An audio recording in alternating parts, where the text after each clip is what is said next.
Folks, Black Star Network is here. Hold no punches! I'm real revolutionary right now. Support this man, Black Media. He makes sure that our stories are told. Thank you for being the voice of Black America, Roland. Stay black. I love y'all. All momentum we have now, we have to keep this going. The video looks phenomenal. See, this difference between Black Star Network and black-owned media and something like CNN. You can't be black-owned media and be scared. It's time to be smart. Bring your eyeballs home. You dig?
is Monday, June 26, 2023. Coming up on Roland Martin Unfiltered, streaming live on the Black Star Network from Atlanta. I'm here for the Lawrence Taylor Family Foundation Golf Classic. Just finished playing. So we'll tell you about that later in the show. Also on today's show, drama in Russia. As the battle continues in the Ukraine war, a Russian mercenary almost led a coup d'etat in Russia. He's now exiled in another country. What is going on? We'll talk to Terrell Starr, a black journalist who is there in Ukraine, about what is happening. Also, a black mother viciously beaten by a black man in Chicago. Her son goes to the car, gets a gun, kills the man. Cops charged this 14-year-old kid and his mom with murder. Charges have now been dropped. We'll tell you about that story as well. Also, what's going on in Cleveland? More than 24 black kids have been reported missing in just the past 3 weeks. What is happening? We'll tell you what's happening there as well and what is being done to figure out the problem there. Plus, it is PTSD Awareness Month. We'll discuss that in our Fit, Live, Win segment. It is time to bring the funk on Roland Martin Unfiltered on the Black Star Network. Let's go. He's got it. Whatever the miss, he's on it. Whatever it is, he's got the scoop, the fact, the find. And when it breaks, he's right on time and it's rolling. Best believe he's knowing. Putting it down from sports to news to politics. With entertainment just for kicks, he's rolling. It's on go, roll, roll, y'all. It's Roland Martin, yeah. Rolling with Roland now. He's funk, he's fresh, he's real, the best, you know he's Roland Martin now.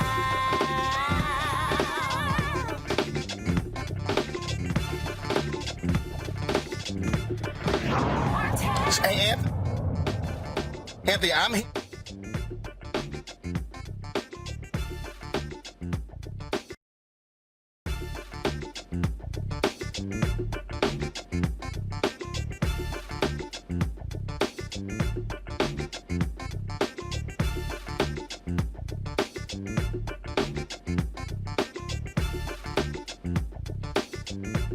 Wait.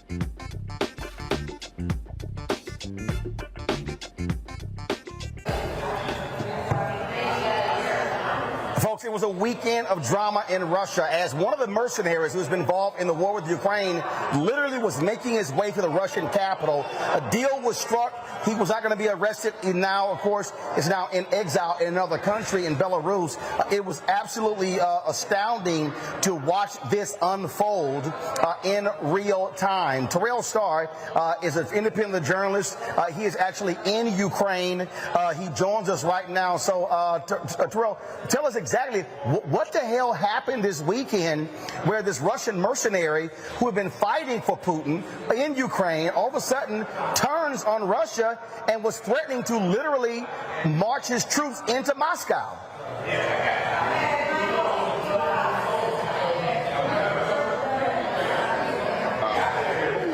And Sergei Shoigu. So the two of them have been in battle with each other pretty much since the beginning of this war. And actually, the Wagner fighter groups are considered to be better trained, a little bit more experienced than the regular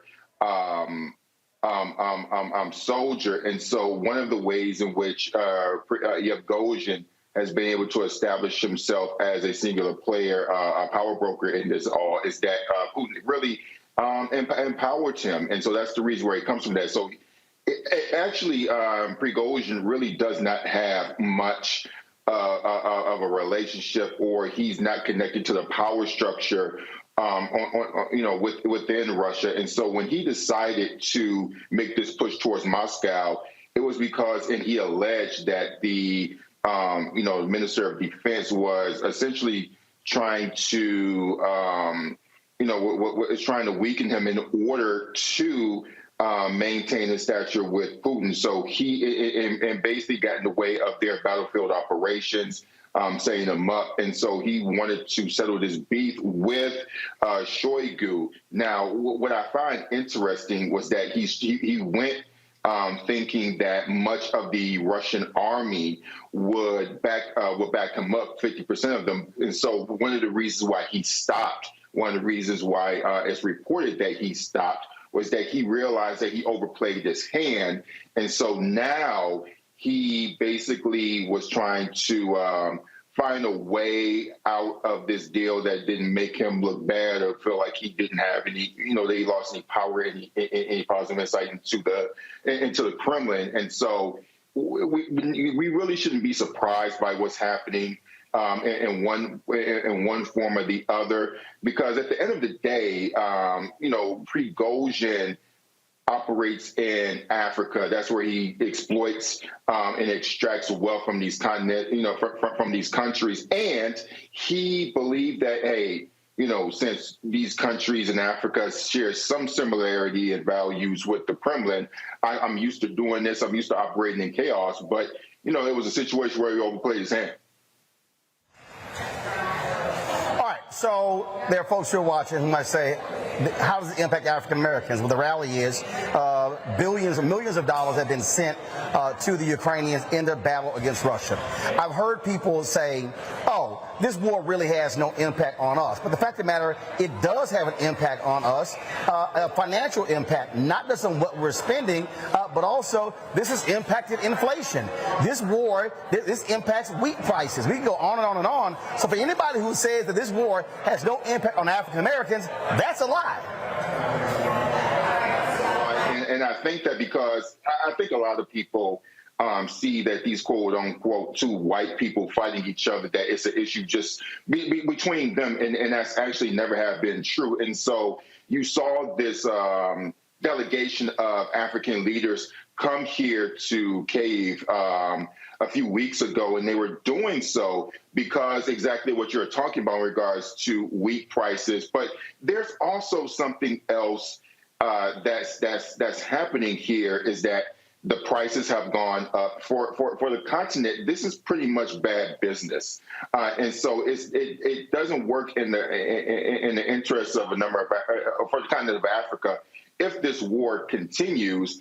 And so right now they see themselves as somewhat of a broker between Putin and the West. And so in a sense that Putin really has not had a good relationship with Brussels, with NATO, because he sees them as an imperial power. And then you have these countries in Africa who who generally see the West as their colonizers and never really repaired the historical harm that was done to them. And so they're really operating in the middle. And so they operate and actually work in concert with Moscow because they see them as a historical partner, one that did not attempt to exploit them, even though, ironically, they are via the Wagner Group. This is a group of mercenaries that have become, stinking rich by extracting resources from the continent, in large part, really holding up power structures with, power structures in various African countries that are autocratic. And so in exchange for providing security for a lot of these autocrats on the continent of Africa, they're allowed to come in and steal African wealth. All right, so look, you're there. Give us a sense. I mean, does this impact what's happening there? Does this war come to a close, or is this simply a reset? Second question, last question for you. How does this weaken Putin? Does it weaken Putin, or does it actually keep his strength? Okay, so going back to your first question of how does it impact what's going on here, it's really too difficult to make that determination at this point. For one, because people are saying, okay, is this going to impact the battlefield? Wagner have been the most important fighters here because, Wagner has a lot of experienced fighters, but they also have what's essentially called the meat grinder. They have been able to go to prisons and pretty much get convicts who don't have military experience, but they can send these men by the thousands into, this meat grinder, and these people don't have any agency, any rights to really speak out against the abuse that they're facing. You see them from time to time complaining about their conditions, but beyond that, there's not really much else they can do. The Ukrainians have been undergoing, they've been engaging in shaping operations. I know a lot of people have heard that. All that means is that the Ukrainians have been, looking for weaknesses and gaps that they in the defense that they can exploit. And that has not changed as a result of this.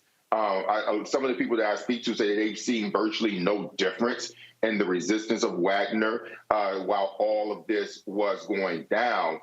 And so definitely can't say if this is really impacting the war. It's really too soon to tell. And you hear a lot of intelligent people saying, giving their different takes on what they think will happen. Look, I don't even think that Vladimir Putin or Prigozhin knows what's going to happen right now, because, even when I was reporting on this over the weekend in live time, in 10 minutes and 30 minutes, something changes. I mean, just today, Putin responded really angrily about what took place without necessarily touching on or saying Prigozhin's name. Will this affect Putin's power? Again, that's too soon to tell. This is essentially a mafia state, and so we don't know, particularly if this is going to really lead to a quick, sprint to Putin losing his power. But he definitely leaves the situation looking much weaker than he did before this weekend started. All right. Trill Star, man, I appreciate it. Thanks a lot. Reporting live from Ukraine. We appreciate it. Thank you. Folks, got to go to a break. We'll be back on Roland Martin Unfiltered right here on the Black Star Network. Don't forget to support us in what we do. Download the Black Star Network app, Apple phone, Android phone, Apple TV, Android TV, Roku, Amazon Fire TV, Xbox One, Samsung Smart TV. You can also support us with your dollars. Please join our Bring the Funk fan club. Your dollars make it possible for us to do what we do, broadcasting news from around this country. You can send a check and money order to P.O. Box 57196, Washington, D.C. 200, you see right there, 20037-0196. Cash App, $RM Unfiltered. PayPal, R Martin Unfiltered. Venmo is RM Unfiltered. Zelle, Roland@RolandSMartin.com. Roland@RolandMartinUnfiltered.com. And of course, be sure to get a copy of my book, White Fear: How the Browning of America is Making White Folks Lose Their Minds. Available at bookstores nationwide. Also, download a copy on Audible. We'll be right back. Hatred on the streets, a horrific scene, a white nationalist rally that descended into deadly violence. White people are losing their damn minds. As an angry pro-Trump mob storms the U.S. Capitol, we've seen shooting. We're about to see the rise of what I call white minority resistance. We have seen white folks in this country who simply cannot tolerate black folks voting. I think what we're seeing is the inevitable result of violent denial. This is part of American history. Every time that people of color have made progress, whether real or symbolic, there has been what Carol Anderson at Emory University calls white rage as a backlash. This is the rise of the Proud Boys and the Boogaloo Boys. America, there's going to be more of this. Here's all the Proud Boys, guys. This country is getting increasingly racist in its behaviors and its attitudes because of the fear of white people. The fear that they're taking our jobs, they're taking our resources, they're taking our women. This is white fear.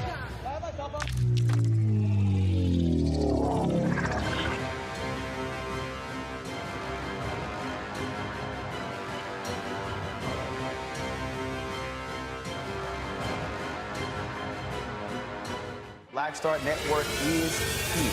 Oh, no punch! I'm real revolutionary right now. Thank you for being the voice of Black America. All momentum we have now, we have to keep this going. The video looks phenomenal. See, there's a difference between Black Star Network and black-owned media and something like CNN. You can't be black-owned media and be scared. It's time to be smart. Bring your eyeballs home. You dig? Farquhar, executive producer of Proud Family. You're watching Roland Martin Unfiltered.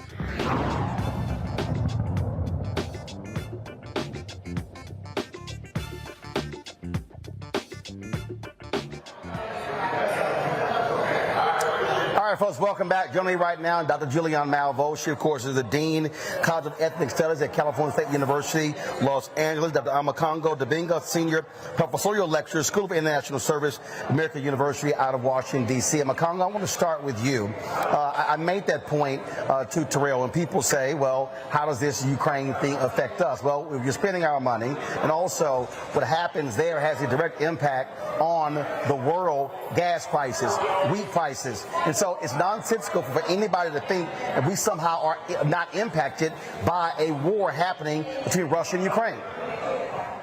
Absolutely. And if you think about it every single day, when we talk about this, some of us have a vested interest in making sure that people continue talking about this as a white people's problem. But the fact of the matter is, Roland, I was actually in the Central African Republic maybe 2 years ago doing work with youth down there. And I had to be transported around that city in an armored vehicle with U.S. military protection because the conflict was so bad there. And I didn't fully understand Prigozhin and all of these guys. And then later on, I learned that he was one of the main people responsible for the conflict that's happening right there in Ukraine. And as Starr said, this is happening across the continent. And he also provides security for the president of Central African Republic. So for those of us who claim to be Pan-Africanists and care about black people around the world, this is something we should be mindful of. For those of us in this country who talk about the abuses and things as relates to mining products and excess jewelry, diamonds and all of those things that are making their way into the United States through illicit means, we should be mindful of that as well. But also on a direct basis economically, you talked about this, Roland. You can't just sit there and say Biden's responsible for inflation and not look at what's happening with this war. And when we take it back to Africa, a lot of the food products that are made in places like in African countries come from, the Ukraine in terms of the seeds and things like that, which also affects world production. So in the United States, we have to be a little bit more sophisticated as black people and not just look at these folks and just say it's two white guys going at each other. Many other things that we are experiencing right now in this country are directly related to what's happening in the Ukraine. And we can argue that, people are covering this too much, but the way you are covering it, Roland, you are covering it in a way that should make black people in America understand that it's supposed to be bigger than just looking at Putin or Prigozhin. This affects us in every way, shape, or form, and we got to do a better job of listening about that. Julianne, you're an economist. The point we made there about, again, wheat prices. You literally have African nations who are saying this may lead to starvation. And so people need to understand Russia and Ukraine are two of the world's largest producers of wheat. Especially Ukraine has always been a huge producer, and we have not paid attention in the ways that we should. This looks like a conflict around land, but it's also a conflict around wheat production. That's why the African brothers went to Russia to try to meet with Putin, who would not meet with them, but tried to meet with them to talk about how we begin to open up the floodgates of wheat production and wheat distribution. Not here in the United States. We got it here, but we don't have it all over the world. So what we have to look at in so many ways, Roland, is the fact that Putin has a stranglehold, has had a stranglehold on Ukraine because he's attempted to basically expand his base. The United States has an interest in preventing Putin from expanding his base. We have an interest in all of that because many of our African brothers and sisters depend on Ukraine for the export of wheat and other things. What can I say? I think that it's challenging to look at the ways that the Ukraine has been like the wheat basket of the southern states, many African countries, and the fact that Putin, this is like a redo of the Cold War. It's a redo of the Cold War, and Putin is wrong. We all know he's wrong, but it doesn't matter that he's wrong. What matters is that he has up to now had strength. Now, Wagner has slapped him in the head, and that's a good thing, but he has had strength, and his strength is in attempting to basically, attempting to control food production, which then puts the whole diaspora into his control. So it's not a good thing. And you're right, it's an economic issue that we in the United States have not paid attention to. People see it as white boys going after each other, but white boys are producing food for Black countries, and that's the bottom line. Yep, that's exactly what it is. And so that's one of the reasons why we did the story. And I'm sure that some people are saying, hey, why are you focusing on this? Because it has an impact on us. It has an impact on the continent as well. And so that's why it matters. All right, folks, hold tight 1 second. We're going to go to a break. We come back. I'm going to talk with the folks here at the Lawrence Taylor Family Foundation. I'm here in Atlanta at the Golf Classic today, raising money for their program. And so it was a great turnout here. And so that's why we were here. And so we'll chat with them when we come back right here on Roland Martin Unfiltered, right here on the Black Star Network. My early days on the road, I've learned, well, first of all, as a musician, I studied not only piano, but I was also drummer and percussion. I was all city percussion as well. So I was one of the best in the city on percussion. There you go. Also studied trumpet, cello, violin, and bass, and any other instrument I could get my hand on. And with that study, I learned again what was for me. I learned what it meant to do what the instruments in the orchestra meant to each other in the relationships. Right. So that prepared me to be a leader. That prepared me to lead orchestras and to conduct orchestras. That prepared me to know to be a leader of men, they have to respect you and know that you know the music. You have to be the teacher of the music. You have to know the music better than anybody. There you go. Right, so you can't walk in unprepared.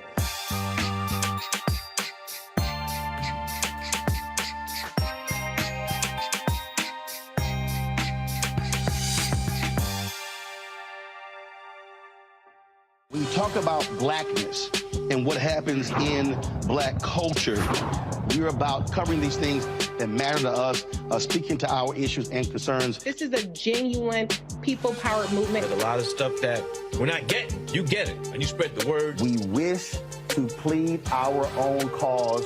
Too long have others spoken for us. We cannot tell our own story if we can't pay for it. This is about covering us. Invest in Black-owned media. Your dollars matter.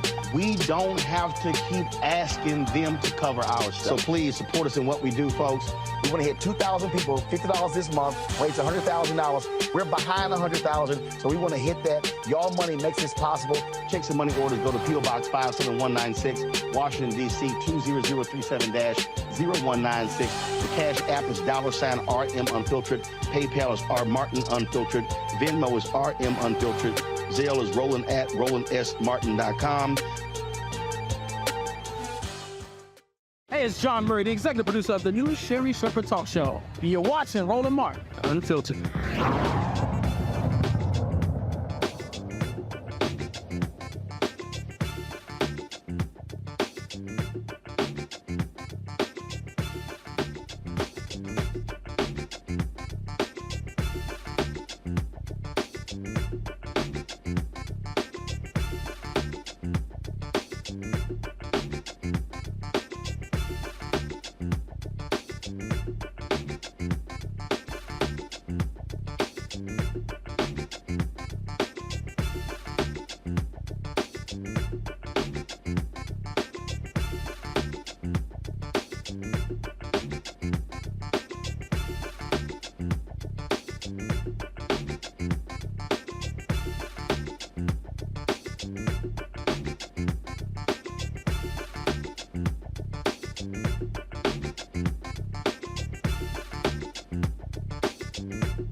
All right, folks, welcome back to Roland Martin Unfiltered. We're here in Atlanta. I flew here playing in the Lawrence Taylor Family Foundation Golf Classic. I was just here a couple of weeks ago, of course, for the Steve Harvey tournament, playing the same place, Bears Best. And so joining us right now, a couple of folks who are members of the Taylor family. Step right on here.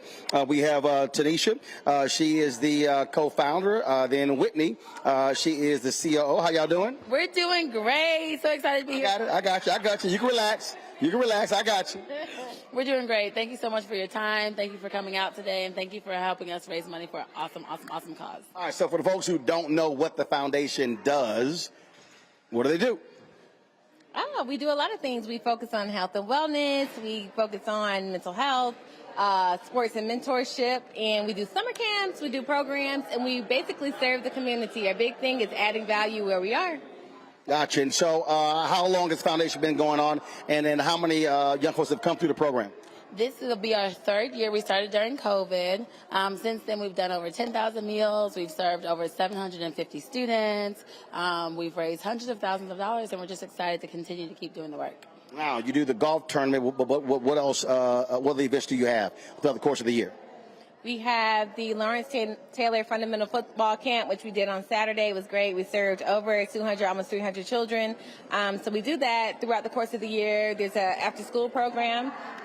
During the summers, there's a summer camp. So we really just work our hardest to keep the kids involved year-round. So whether it's a movie night or a family night, we might do a family dinner. The biggest thing is trying to help families connect.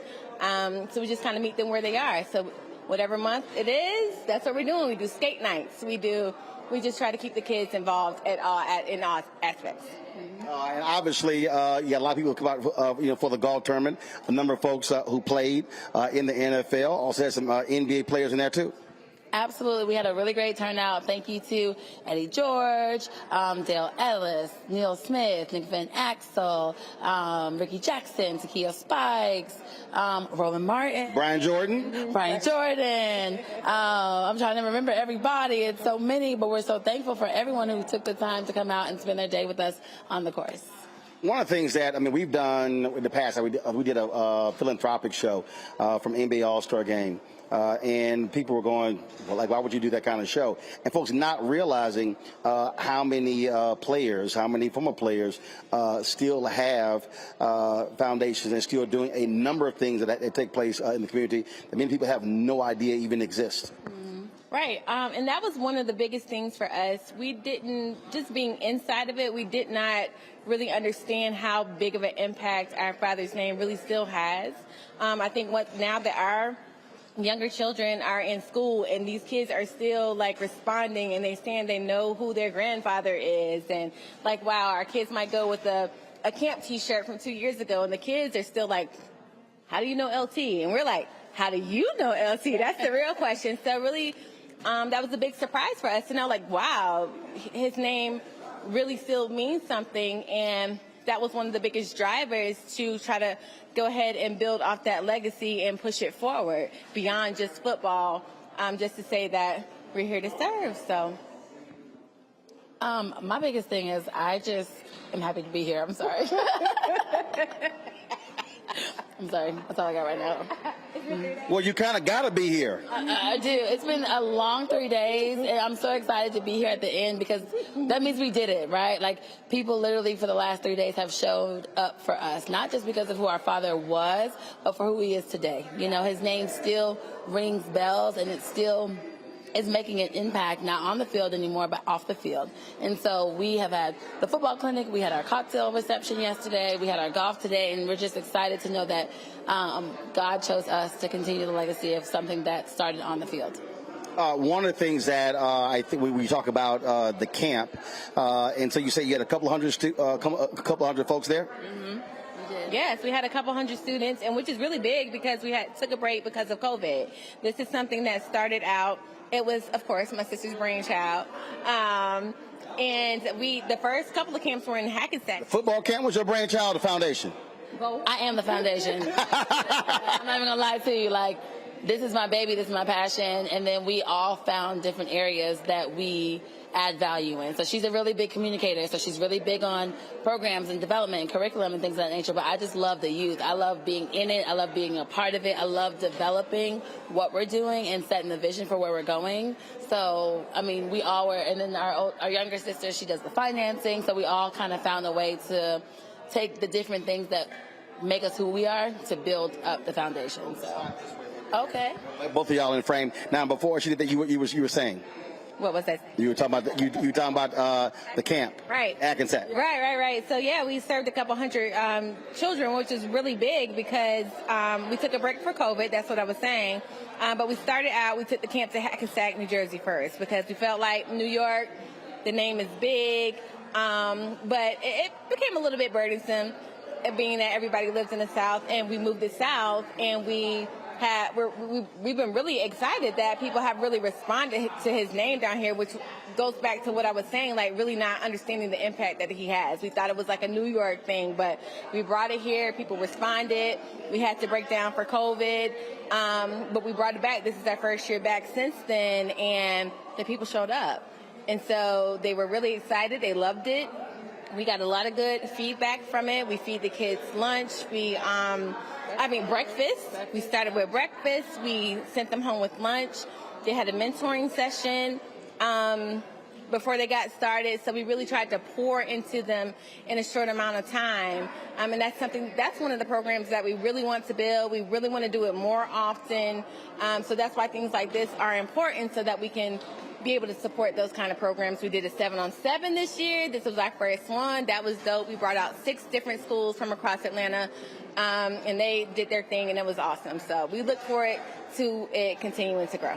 Can I add something there? One of the big things that we're doing as an organization is that we are leveraging the name and the legacy to put money and resources behind people that we truly, truly believe in. And so one of the people that we are truly, truly so thankful for is the Route King, because he literally builds our camp. He literally pours into it. He brings the coaches out. He sets up the whole structure of it. He opens it up to his students. So although the name Lawrence Taylor brings people out, it is the Route King who actually drives what we do. And we really want to create an opportunity for us to be able to, like my sister said, build more into that program, because between Route King and LT, we can do dynamic work in the community. So we're excited. But you also have the advantage, obviously, of him playing for the Giants, name big there, being here, also North Carolina. And so when you think about moving forward, are you thinking about how do you also expand it, taking advantage of all of those relationships where he's played in that history? I would love to take that one first, if you don't mind. No, I don't. Our biggest thing is we want to enhance the quality, not so much the quantity, right? Because you can do a lot for a lot of people, but if you really want change, you have to really pour into those who actually want to receive what you have to give. So we want to take it one city, one state, one step at a time, because we can grow as fast as we want with the name behind us, but is there quality there? Do the parents actually respond? Do the students actually receive what we have to give? So we want to make sure that we're actually inspecting what we expect. So before we grow too far, we want to make sure that what we do really actually does the work that we say it does. So yes, we want to grow, but we actually want to make sure we enhance the quality of what we're doing. No, I second that 100%. Everything we want to do, everything we do, we want it to be authentic.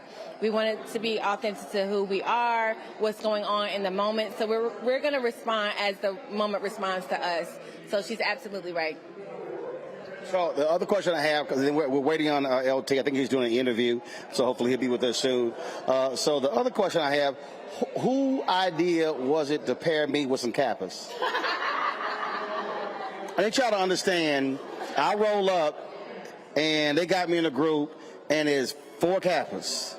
And I'm going, who was high last night putting the groups together and put me with 4 Kappas who I had to carry the whole round? I can honestly say it was intentional, not the Kappa part, but Brandon Jones is another person that we really want to put resources and finances behind because he has this program called Next Step Education.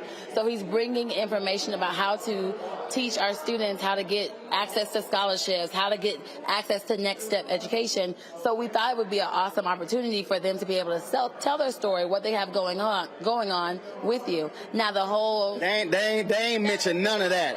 They ain't mentioned, none of that got mentioned. That conversation would kind of like take the lead, and then you came out with your alpha information, and they had their Kappa stuff, and then became a... Oh, no. Let me be perfectly clear. Let me be perfectly clear.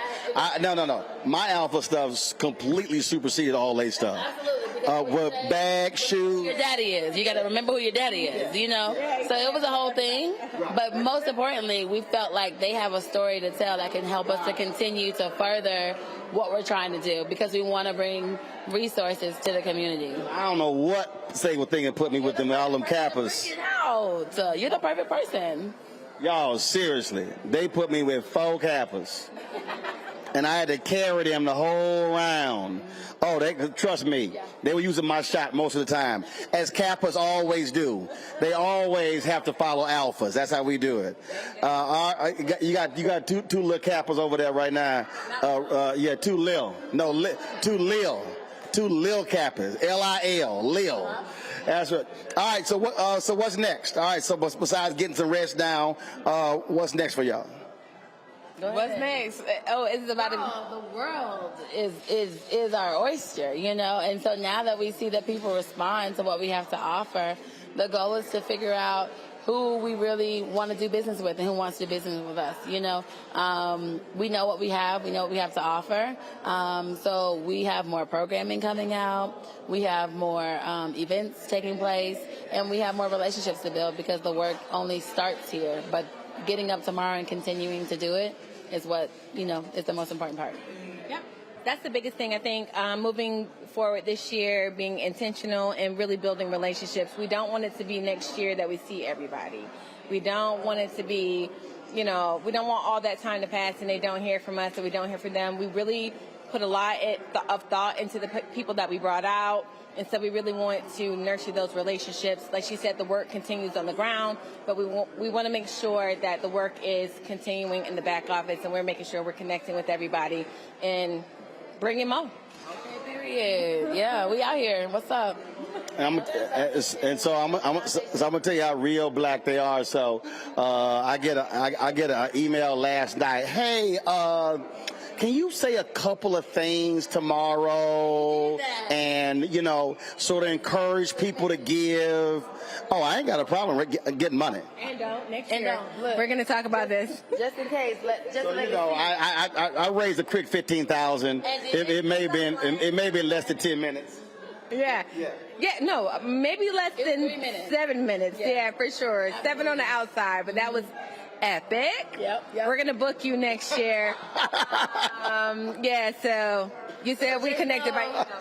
Giving doesn't have to stop because you weren't in the room. We do have a text to give number. So if you're interested or if you'd love to continue the work, you can donate. You can text LT56 to 41444. You can join us at the Lawrence Taylor Family Foundation.org. The funding doesn't stop just because the event starts. The actual funding starts now. All right. Well, we appreciate it. LT will join us in a little bit. Nick Van Exel, y'all, was over there just waving for some reason. I don't know why he was waving. So I guess he want to come on the show. I'm flying him home. That's what it is? Yeah. He was just waving. So we gonna. He also talked about how he watches the show. So I'm going to go to a break. I'm come back in 2 minutes. So go grab Nick. Tell him come on over here. And so I have a little shot with him. I appreciate it, y'all. Congratulations. Thank you so much. I appreciate it. Thanks so much. Thank you. All right, folks, going to a break right here on Roland Martin Unfiltered, right here on the Black Star Network. On a next, A Balanced Life with me, Dr. Jackie, a relationship that we have to have. We're often afraid of it and don't like to talk about it. That's right, we're talking about our relationship with money. And here's the thing, Our relationship with money oftentimes determines whether we have it or not. The truth is you cannot change what you will not acknowledge. Balancing your relationship with your pocketbook. That's next on A Balanced Life with me, Dr. Jackie, here at Black Star Network. On the next Get Wealthy with me, Deborah Owens, America's Wealth Coach, I'm sure you've heard that saying that the only thing guaranteed is death and taxes. The truth is that the wealthy get wealthier by understanding tax strategy. And that's exactly the conversation that we're going to have on the next Get Wealthy, where you're going to learn wealth hacks that help you turn your wages into wealth. Taxes is one of the largest expenses you ever have. You really got to know how to manage that thing and get that under control so that you can build wealth. That's right here on Get Wealthy, only on Black Star Network. Hi, I'm Jo Marie Payton, voice of Sugar Mama on Disney's Louder and Prouder Disney Plus, and I'm with Roland Martin on Unfiltered.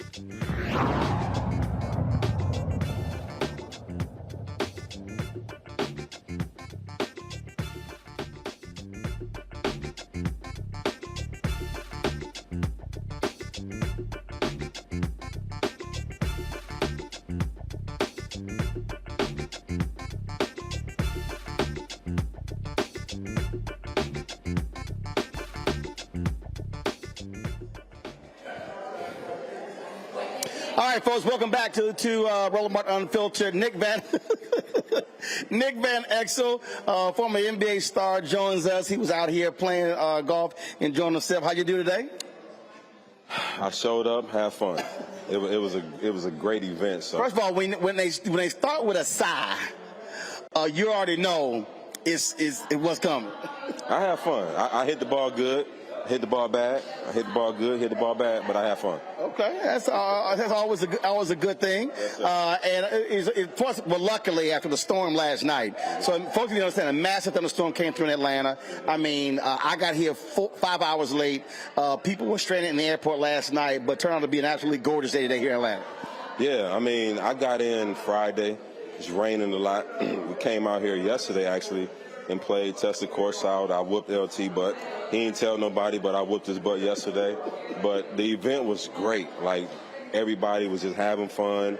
All the sponsors around the course, very nice, very cordial. So it was a great event. You know, look, I play in a lot of these tournaments.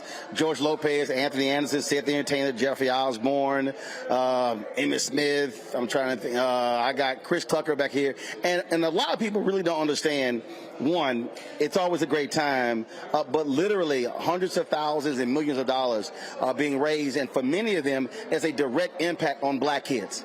Yes, I mean, you the man. Hey, I don't know if y'all seen what he was doing. This man was raising some money, and they need to bring you to all the events because the only thing he's missing is. I don't need that. Look, this man raises money, and like the foundation, I think it done great. We had some young girls who started their own foundation. You helped them raise some money, so man, that was a blessing. Well, you know, I believe in that line from American Gangster when Frank Lucas said, "I'm going to get that money." And you got it. You got it. I don't believe in letting money lead a room. You got to it. You got to it. Now, you're retired. Yes. What are you doing now? What are you working on? A lot of things. I just finished 2 years with the Hawks.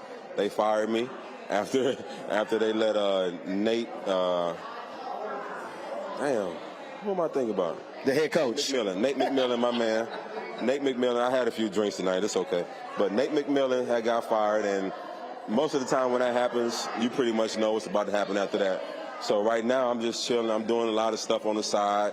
So I'm good, man. I'm blessed. Now, I got to ask you this here, because I remember when you were playing, when Magic became coach, y'all were like, man, why these old school dudes trying to come tell us what to do? No, we didn't say that, but go ahead. So what y'all say? We hold on, that was Magic's story. No, we invited Magic. Like I was, I ain't gonna say I was a Magic fan because I was from the Midwest, and I even told Magic that. But when he came to our team, I thought Magic was great for the simple fact that he was like a rah-rah kind of a coach, and he knew how to get us motivated. And I thought, and I tell him to this day, I said if he would have stuck with it, he would have been a great coach, but Magic was making too much money. And coaching, like, you got to be invested into that. You know what I'm saying? So Magic, like, he had other things to do. He was making millions of dollars on other business investments. But Magic was a good coach, and he was cool. Like, this man told us so many stories, and I had a chance to play with Magic when he first came back. And I'm gonna share this story with you and your fans that I shared with people before. So one day we were out at Loyola Marymount. He was the head coach, and we playing bad. So Magic was like, "Come on, y'all, let's go outside. Let's go outside."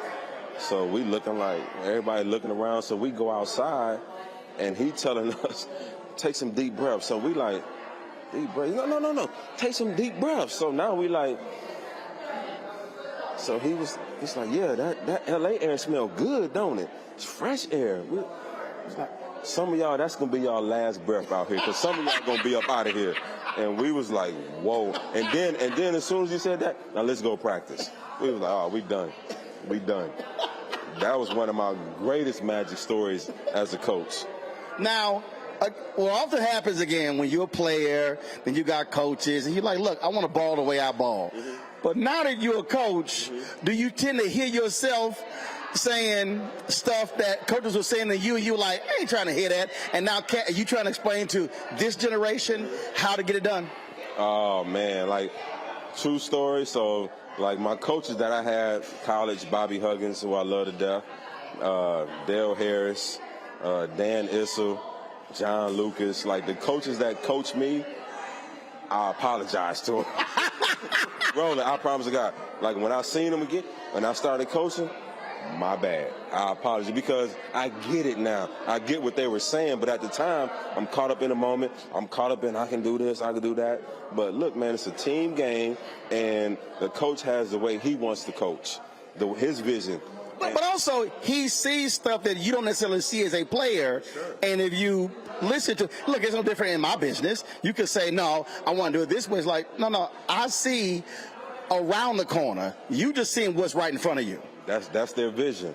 And as a player, you really don't see that vision.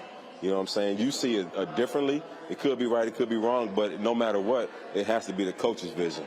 And, like, I ain't gonna lie, John Lucas, Dan Issel, Dale Harris, Bobby Hunt, I apologize to all them dudes when I see Now, they just crack up laughing? They cracked up laughing, and then they all get, oh, it's all right, little fella, it's all right. But no, that's a true story. Like, I apologize because I see it now.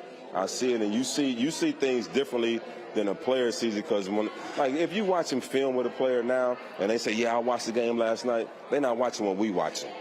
They're not watching what I'm watching as a coach. They're watching what they want to see, and it's totally different.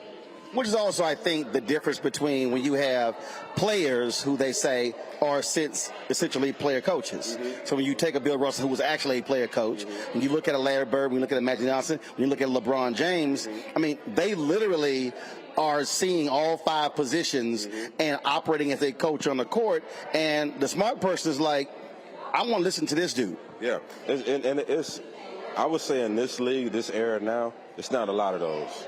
Like, to me, like Draymond Green, he can talk what Steve Kerr wants to convey to his team. You know? And that's what people don't understand about Draymond Green. They're looking at stat sheets. Yeah. That's why, and again, I don't have any inside knowledge or whatever.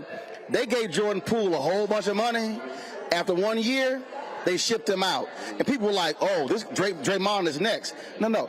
That's a special player that does stuff that you don't ordinarily get. Yeah, Draymond is perfect for that situation, because you have a Clay, you have a Steph, guys that know how to move without the ball, which is key in this era, especially with that team. And Draymond fits perfectly. And when you watch them, like, before, like when Steph got hurt and Clay was hurt and Draymond was trying to teach the young guys how to play, and I told people, I said, you know what? Once they get healthy, when Steph comes back and Clay comes back, that team's going to be good, because those young players are getting reps. And they won it last year. You know what I'm saying? Because Draymond was ingraining them. Look, this is how we're going to play. Learn how to play this way. And he did a good job. Like, I'm not a big Draymond fan as far as, like, because I've come from the old school, but I love his work ethic, and I love the way he approaches the game. Well, I think and I'll say this, just even in my business, and I think a lot of former athletes who go into broadcasting learn it real quickly as well. The reality is you have to approach it the same way in terms of how do you see, how do you study, how do you approach it, but also how do you learn simply by watching, not even talking, watching how a pro moves and operates in their area. Yeah, it's huge. That's why people value, like older guys value having veterans in the locker room. It is so important for younger players that come into the league to have somebody that can tell them, eat this, be here at this time, get your work done at this time, do this, do that. Go to sleep. Go to sleep. And people, they really undervalue that. And the better teams have a good locker room presence. Well, Haslam didn't play for like last 5-6 years. But UD is great in that locker room. And then they get a butler, you know what I'm saying? So they got guys around that whole organization that, look, this is how we roll. This is how we do it. If we want to get to that level, this is how we got to do it. A lot of teams don't have that. Do you want to coach next year, or do you want to take a year off and do something else? You know, coaching is what I love. If I get an opportunity to coach, I would love to do it. But I'm tired of beating on somebody's door, asking, like, I think I'm really good. But, you know, in this league, I'm going to keep my mouth shut. Has an HBCU approached you? You know, I did coach at Texas Southern one year under Tony Harvey. That's right. That was my first job. That was my first job in the coaching. My man Tony Harvey hooked me up with an assistant job. So, look, I love college first. If I can get a college job at some point in the future, I would love to take that. But I love coaching. I think I got a lot to give to these younger players, to these younger kids trying to come up, especially trying to make it to the NBA. Because, look, they think it's just, I'm a hoop, I'm going to make a shot, I'm going to get you. It ain't that. And then on top of that, it's like when I was at Texas Southern, I knew nobody was going to make it to the NBA on that team. So we had a meeting one day, crazy story, and Coach said something, and he says, well, who in here wants to make it to the NBA? We got 19 kids on that team. How many of you think raised their hand? 19? 17. So I laugh. True story. I laugh, chuckle, and Coach like, Coach, what you laughing at? I said, Coach, they really disrespecting the game because it's hard. You can't just show up to practice and half-ass through a game and think you're going to make it to the NBA. So that right there changed my mindset into thinking, like, these kids think it's easy. So my thing was, like, I need to really help these kids, them to understand, like, look, 19 of y'all not going to the NBA, but guess what you can do? You get that education. You can build these relationships in the Houston community and have a great job. And guess what? You will feel like you're in the NBA. Or, and I've said this to Mark Tatum numerous times, who's the number 2 in the NBA. I've said to him, you can be in the NBA and not be a player. And what I've tried to, I've even said to him and Adam Silver, I said, y'all should do an actual campaign of the people who are accountants, who are lawyers, who are doctors, who are trainers, who are in marketing, who do social media. They're all in the NBA, but not a single one of them is bouncing the ball. It's a lot of ways to, I mean, we just take the NBA out of it. You know what I'm saying? Make money. That's what it's about.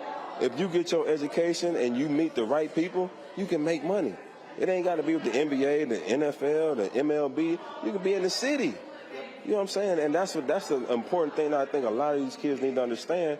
It ain't about just hooping. It ain't about being an entertainer. It ain't about being an athlete. Get your education and meet the right people. And as long as you got your mind screwed on right, you can make a lot of money. You can make a lot of money.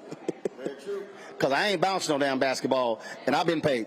Hey, you making a lot of money. That's it. Nick, always good to see you, baby. Yeah, appreciate you, man. Appreciate you. Thank you. Safe travels. Thanks a bunch.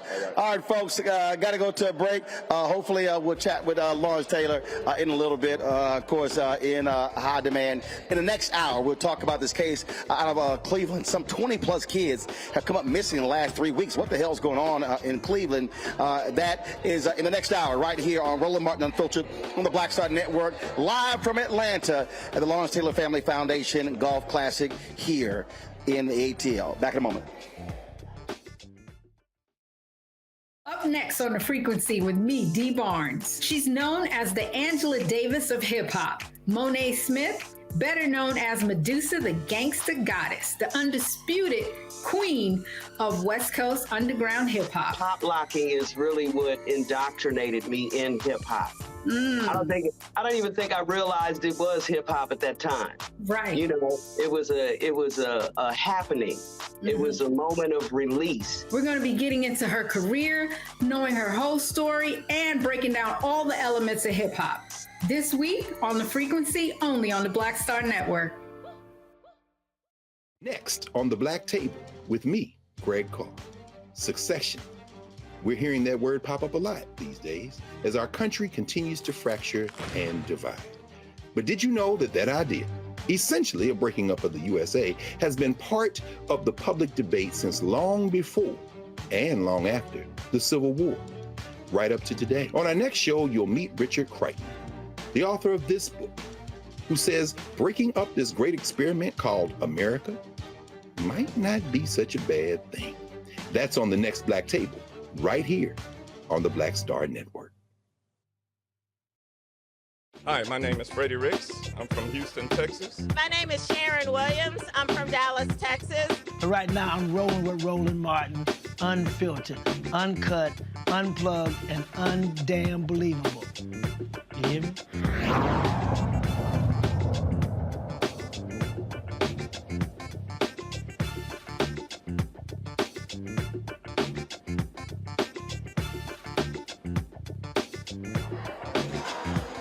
All right, folks, welcome back to Roland Martin Unfiltered right here on the Black Star Network. And so in a second, we're going to grab Lawrence Taylor. He's out there. He's out there chatting. So I just want to chat with him. So he wants 2 minutes. He wants to smoke his cigar. Come on out here. See, come on, just come on. Come on, you got 3 minutes. Come on out here. I done brought myself out here. I'm doing my show live. Come on. What's up, baby? What's happening? OT's in the house. I know you want to smoke your cigar, but I'm like, I got you. First and foremost, how does it feel to have your daughters running this foundation and the great job they did with it? Hey, listen, I'll tell you what, hey, if they would have ran the house like they ran this foundation, I would have never got divorced, okay? No, but listen, I tell you, my daughters, they're great. They know what they're doing. Tanisha is phenomenal because she was. I could never really fuss at Tanisha when she was growing up, even though she was a mess. Okay, but hey, at the end of the day, she knows how to get things done. And I'm tell you what, unlike my sons and wives, well, listen, she knows how to get things done. And I'm tell you what, I'm grateful for her. You know what? It's as long as she's every now and then, let me have some rest. Oh, no, she gonna put you to work. No, she gonna work me to death. Hey, nobody knows the trouble I've seen.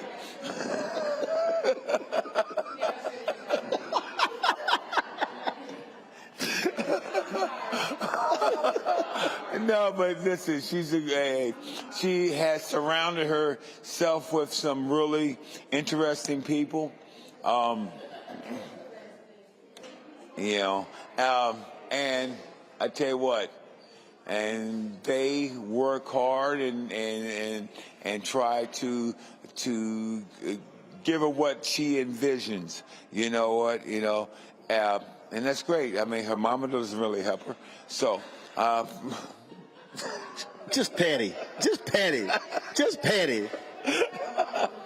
Just petty. No, but tell you what, I am grateful, thankful for everything that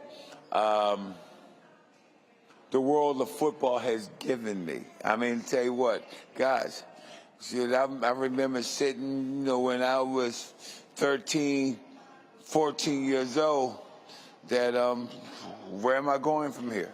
And football has given me a life that I can be proud of, and I'm happy. And look, I play lots of golf. I play golf. A lot of people play with you. They say It's different playing golf and playing good golf. You play lots of golf. No, I play great golf. Okay. What the fuck? I'm like, I can be petty too. You want to believe that? And that's okay. Hey, LT, this is my show. I can end it right now. We can go play. I can go tell them run a taped interview. I ain't got the. Okay, man. Listen, I'm waiting on it. Cause let's say, where you want to go? Okay, but listen, man, your show, like you said, it's your show. You might be number 56, but I'll cut you deep. I'll cut you deep to let you know. Hey, listen, how long is this interview? God, somebody. First of all, you only been here for 3.5 minutes, okay? 3.5 minutes, okay? We trying to raise some money. Okay. All right. I mean, I raised 15 grand in there. You weren't even in the room. Wait a minute. I raised more money in the 3 minutes longer than you done this interview. That's great. Hey, listen. Right. So the interview gonna last longer than the amount of time I raised that 15 grand. Okay. So what's next for you? Where you going next? You going to play somewhere? Actually, I tell you what, I'll go what my next move is, because I'm in Atlanta for a while, so I'm gonna sit here and count cars as they pile up, because you got a lot of traffic in this town. What the hell is wrong with you guys? Well, don't drive when everybody else drives. That's what I'm trying to do. But listen, hey, they don't like when I'm out at 3 o'clock in the morning. That's why. That's why. They like, keep your ass at home. Okay, can we get back to what to the... You the one brought up driving in Atlanta, being there at 3 o'clock in the morning. I ain't bring it up. I asked you what's next for you. Like, I'm going to go drive at 3 o'clock in the morning. Hey, life is good. I mean, I'll tell you what, life is good. I enjoy myself. My health is decent. I love my kids. I love my grandkids. I love all my exes. I love them all. It was like not all of them. Y'all pray for him. Pray for him, y'all. Pray for him. I just need to get some anointing oil. I need to get some anointing oil and just hit him. We got 30 seconds left. Tell everybody who's watching and listening why they should support the foundation. Tell them why they support the foundation. Got 30 seconds. Why? This is what we do, okay? And people actually, hey, can you explain everything? No, I can't explain nothing, but I know this is what we do, okay? I mean, I look at kids and I look at them, how they come off the streets and they come into a program, and then they add a program, and then they expire. They go on, I looked at what's the golfer? The golfer. Tiger Woods. Right. You know what? They made a big deal about Tiger Woods coming in second. I listen. For his golf. Right. For his golf, having golf and stuff like that. With our program, you know what? We got a golf program that's in Florida.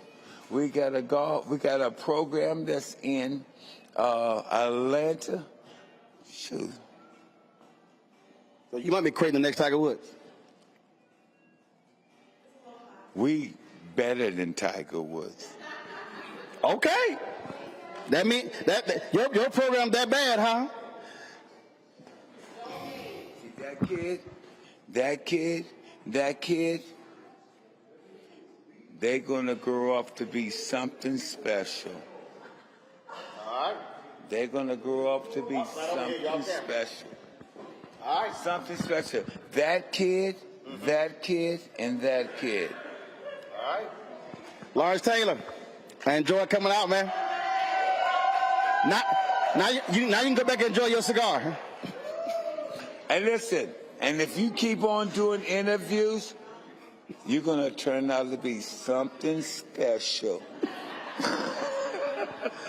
Now, you in the Pro Football Hall of Fame, the College Hall of Fame, and what, North Carolina Hall of Fame?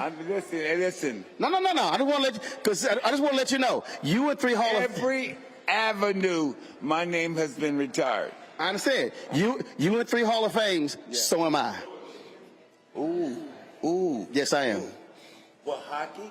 National Association of Black Journalists, Society of Professional Journalists, Texas A&M. Okay. Go and smoke your cigar.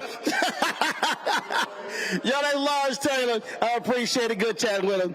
Gotta go to a break. We come back. We'll talk about a case out of Cleveland, folks. Missing black kids. Look, it's a sad story. We gotta find these children. That is next to Roland Martin Unfiltered on the Black Star Network.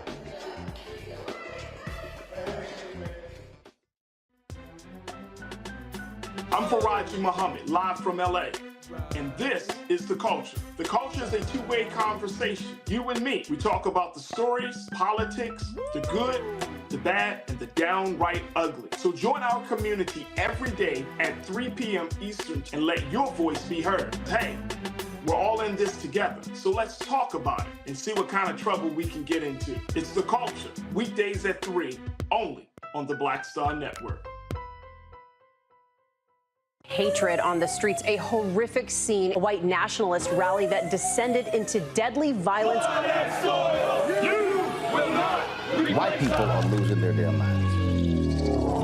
As an angry pro-Trump mob storms the U.S. Capitol, we've seen shooting. We're about to see the rise of what I call white minority resistance. We have seen white folks in this country who simply cannot tolerate black folks voting. I think what we're seeing is the inevitable result of violent denial. This is part of American history. Every time that people of color have made progress, whether real or symbolic, there has been what Carol Anderson at Emory University calls white rage as a backlash. This is the rise of the Proud Boys and the Boogaloo Boys. America, there's going to be more of this. Here's all the Proud Boys, guys. This country is getting increasingly racist in its behaviors and its attitudes because of the fear of white people. The fear that they're taking our jobs, they're taking our resources, they're taking our women. This is white fear.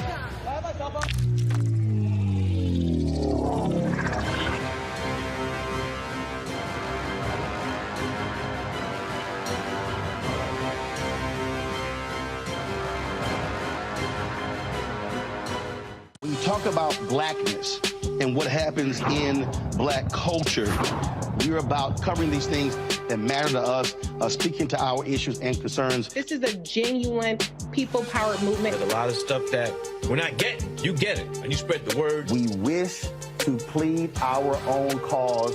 Too long have others spoken for us. We cannot tell our own story if we can't pay for it. This is about covering us. Invest in black-owned media. Your dollars matter. We don't have to keep asking them to cover our stuff. So please support us in what we do, folks. We want to hit 2,000 people, $50 this month, raise $100,000. We're behind 100,000, so we want to hit that. Y'all money makes this possible. Check some money orders. Go to P.O. Box 57196, Washington, D.C. 20037-0196. The Cash App is $RM Unfiltered. PayPal is R Martin Unfiltered. Venmo is RM Unfiltered. Zelle is Roland at RolandSMartin.com.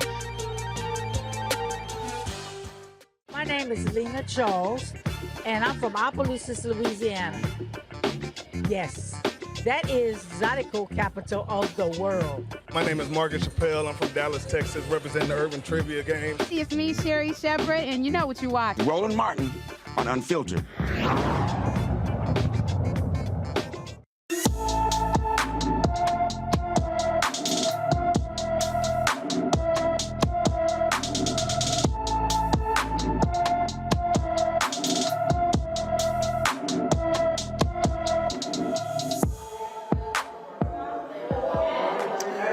Kyshawn Williams has been missing from Cleveland since June 17th.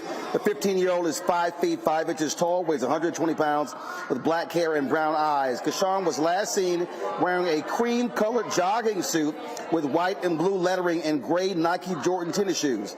Anyone with information about Kyshawn Williams is urged to call the Cleveland, Ohio Police Department at 216-626-5418, 216-626-5418.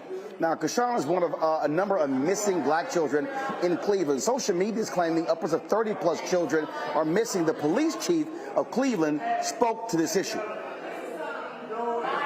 We do have missing individuals in the city of Cleveland, no question about it. Now, we take every single one of them seriously. Our detectives take it seriously. Our officers in each of the 5 neighborhood districts take it seriously, and officers in the specialized units. And that's why in the city of Cleveland, we have dedicated detectives in each of the districts. That's how serious we take this particular issue. Also, we have to have context. It's important that we bring context to this particular issue that we have today. If you look at the stats, and you look at the stats, they are startling. They're very startling. Right, we have a number of missing juveniles reported year to date as 1,072, but also, and again, that number is 1,072, but the number returned is also 1,020. So we have obviously outstanding missing juveniles. The vast majority of those juveniles are missing juveniles, are actually runaways, and sometimes some of those are habitual runaways. Joining us now is Sylvia Colon. Sylvia is the co-founder and executive director of the Cleveland Family Center for Missing Children and Adults, and the organization's board president, John Major, the chief of police of Newburgh Heights, Ohio Police Department. Sylvia and John, glad to have you here. So you heard the chief there talk about most of these folks being runaways, but the reality is they're still gone. That is still an issue. And so is it misinformation, or are these numbers correct that we keep seeing on social media? Sylvia, you first. I think that the numbers are correct in terms of what we're seeing on social media, and every day can be a different day. Some kids come home and other children still go missing. I think our concern at our organization is missing, regardless of how they go missing or why they're missing, and their loved ones, their family, and their friends are looking for them frantically. In the case of Kyshawn Williams, he's been gone for over a week now. We've been working with his family, and they're desperate to just bring him home. John? I would agree with what Sylvia said, but I also want to add that one person or one child missing is one too many, and this is why our organization exists, and that's to help families. But you know, the city of Cleveland is no different than any other city, and as you heard the chief say, you know, that they've got a really good return rate, which is very good, and I commend the department because they do. They have dedicated detectives to work these cases and so on. But again, you know, the number is a little startling, as Chief Drummond had mentioned, and I echo his concerns here. But again, our organization is aimed to help the families, and we want to just bring these kids home safe. That's what we want to do. When we talk about one of the things that we constantly deal with on this show is that cities don't have the same urgency when black kids come up missing. And in fact, they're trying to create a separate system for black and brown kids other than the Amber Alert in California because this is such an issue. Well, I'm not familiar with what California is doing. It's the first I'm hearing it. It sounds a bit unusual. I don't see why it should really matter a whole lot. A missing kid is a missing kid, male, female, white, black, gender, race. It really doesn't matter. And so I think that it's really important that all resources are dedicated as much as possible to bring these kids home safe. And, you know, it really saddens me when I hear stories like that, because none of that stuff should really matter. And at the end of the day, there's a family who's hurting. And as Sylvia noted, that there's families that are desperate for answers, and we really need to get them those answers. And so this is sometimes, as law enforcement, we have to put ourselves in the minds of the victims and look at it from their perspective and how important it is to them. And it should be equally as important to us. Oh, I absolutely agree, John. It shouldn't matter. But look, I've run 3 black newspapers. I've been at TV One, major broadcasting cable network, now my own platform. But it's a reality. We covered a case out of Louisiana where a black kid was missing, and the cops were like, oh, he just may be out with friends. He was later found dead. And unfortunately, Sylvia, I mean, this is an issue in terms of how police treat black kids that come up missing. It's a problem nationally. Yeah, and what I would say is that media plays a big role in this, because many of these cases where a black or brown person will go missing, media might pick it up for a quick second if we're lucky, but other times they don't. And it certainly is unfortunate. We see that with many of our cases, whether it be an adult or a child. The media doesn't always pick these cases up for probably a myriad of reasons. I mean, we have a cold case right now that is eerily very much just like the Gabby Petito case, except she doesn't look like Gabby Petito, and you don't hear about that on the media at all. And you may have heard about her once here in Cleveland, and I would say that the police department that's working this case is working very hard, but unfortunately the media hasn't picked up this case. I don't know why. We certainly keep it out there. We're constantly posting it. We're constantly engaged with the family. So it is peculiar to me that the media doesn't always pick that up. I'm going to bring in my panelists here.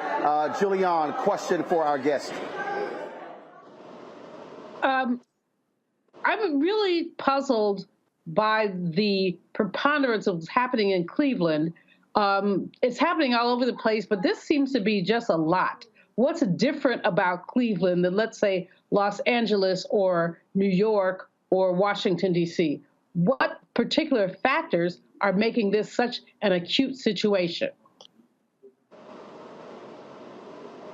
I can attest to that.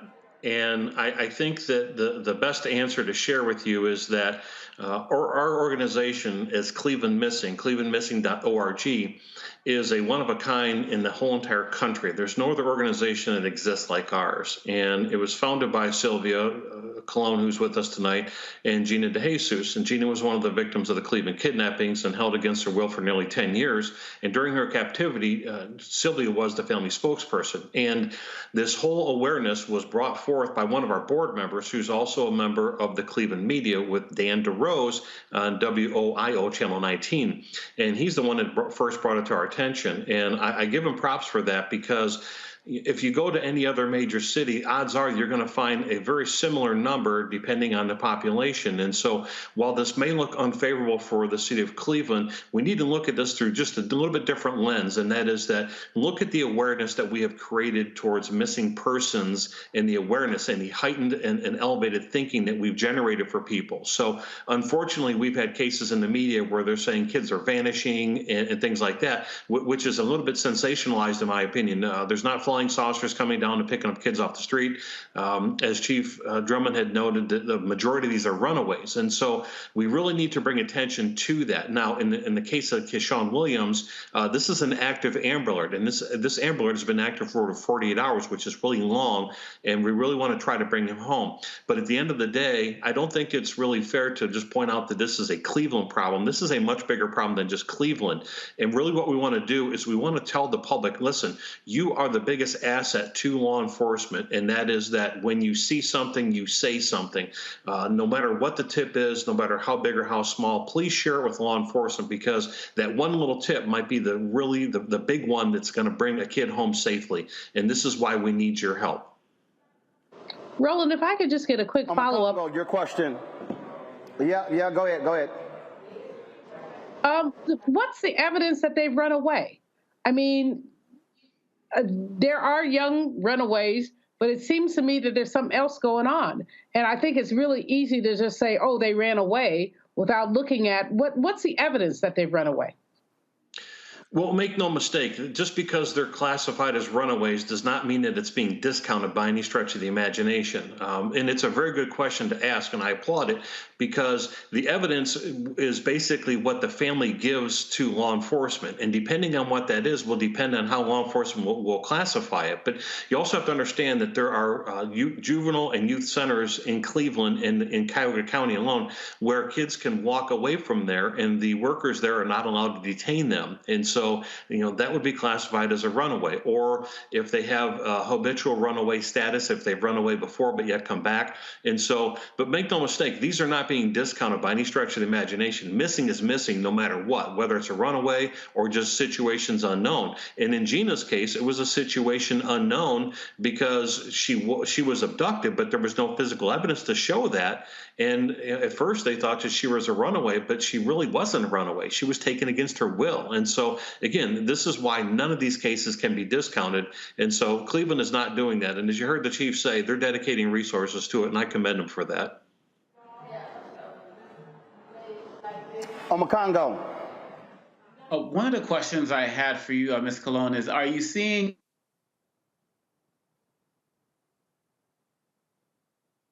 post-pandemic?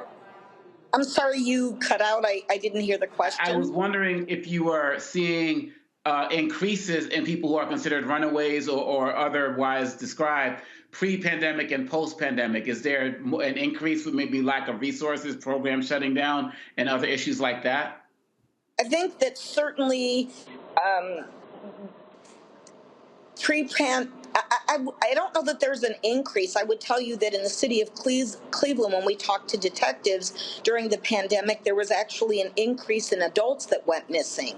With kids, it's a little different because they have access to media, and believe me, there are so many different apps. We learn about them daily, and this is where the online predators kind of hang out. They hang out on gaming systems and that kind of thing, and that's exactly where they go to talk to kids. And so if a kid does leave their home, they might be going to meet somebody, an adult, or some other people, or unfortunately in Keyshawn's case, he just went to a party.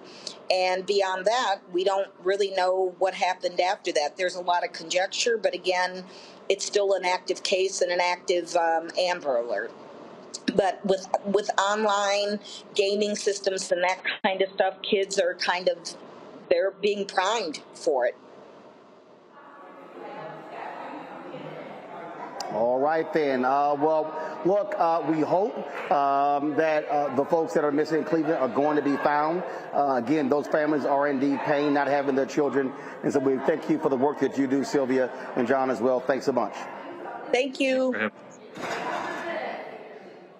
Folks, gotta go to the break. We'll be back on Roland Martin Unfiltered on the Black Star Network. Don't forget, download the Black Star Network app, Apple phone, Android phone, Apple TV, Android TV, Roku, Amazon Fire TV, Xbox One, Samsung Smart TV. Also support our Bring the Funk fan club. Of course, you can send a check of money over to P.O. Box 57196, Washington, D.C. 20037-0196. Cash App, $RM Unfiltered. PayPal, R Martin Unfiltered. Venmo is RM Unfiltered. Zelle, Roland at RolandSMartin.com. Roland at RolandMartinUnfiltered.com. And be sure to get a copy of my book, White Fear, How the Browning of America is Making White Folks Lose Their Minds. Available at bookstores nationwide. Also, download your copy on Audible. We'll be right back. Black Star Network is here.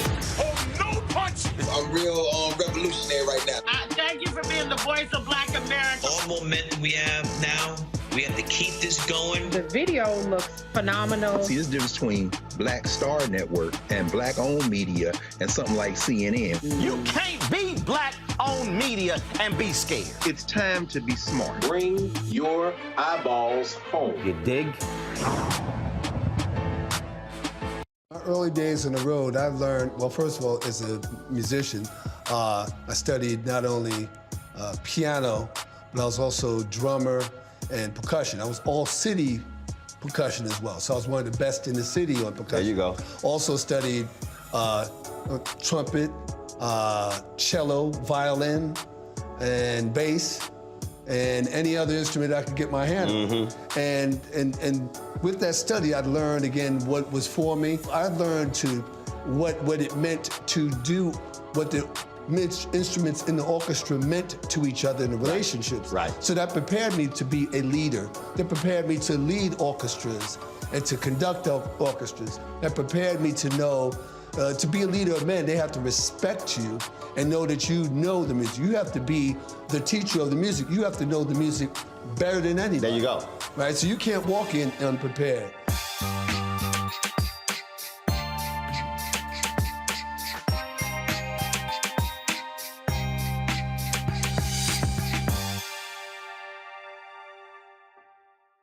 Hello, we're the Critter Fixers. I'm Dr. Bernard Hodges. And I'm Dr. Terrence Ferguson. And you're tuned in to Roland Martin Unfiltered.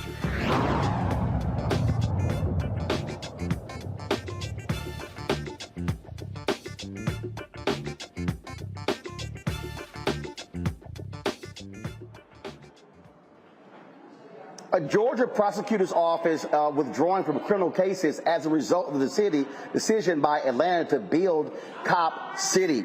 DeKalb County DA Sherry Boston cited disagreements with Georgia Attorney General Chris Card, including the decision to charge a legal observer with domestic terrorism as a reason for her decision.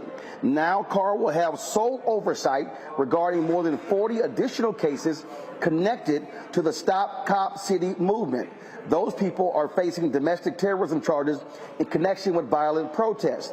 Protesters say the charges are overblown and are meant to scare others from joining the movement against the $90 million training center. This Amakongo is big here, and this is part of the issue that we're having in Republican states, in red states, where you have African Americans who are DAs and who take a different view than many of these white conservative attorney generals. Yeah, Roland, and this is a really big concern for me. You know, we have to respect, Ms. Boston for standing on her principles and values and saying, I'm not going to be the one to issue these types of marching orders on these protesters.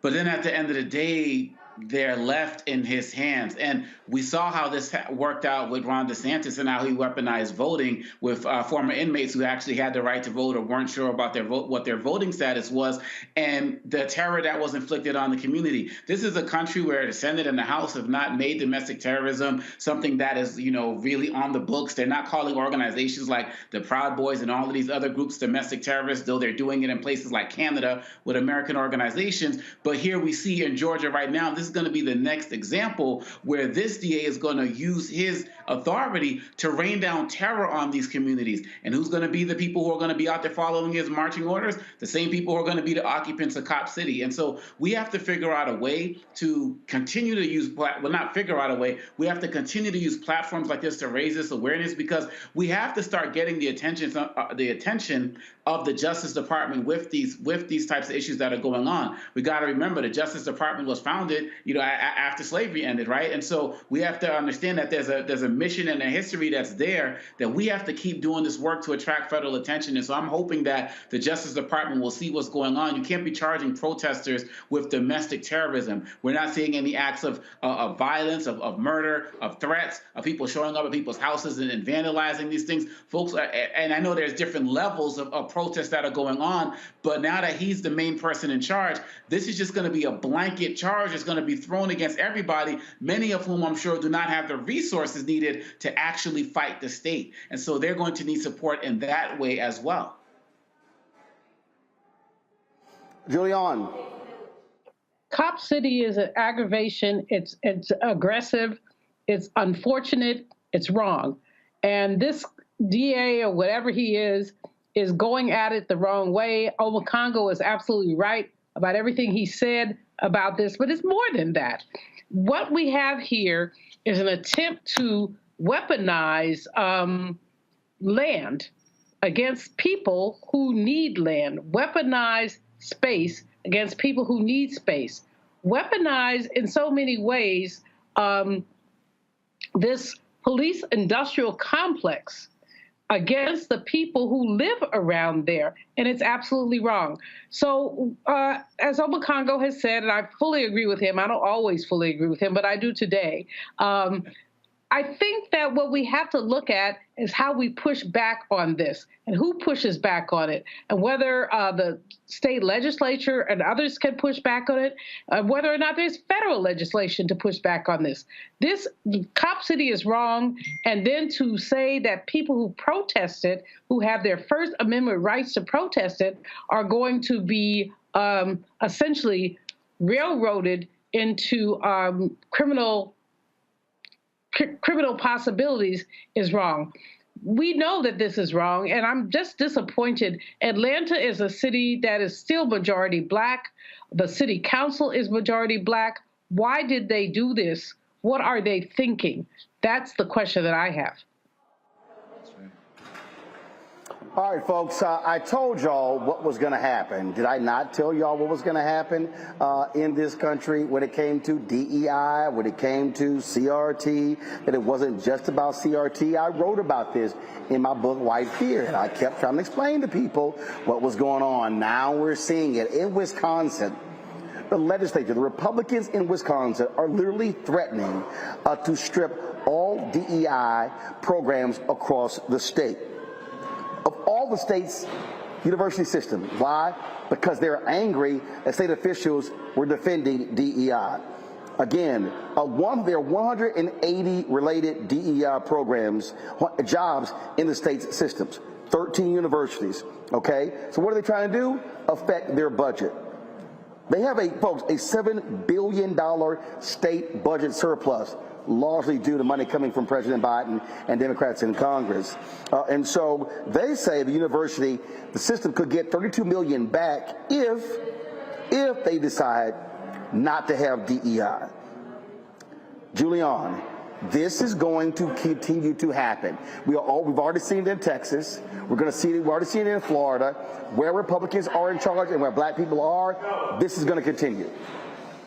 It's going to continue because they've laid out a gauntlet, which is a wrong gauntlet. They keep saying that this is reverse discrimination. They just don't want the truth.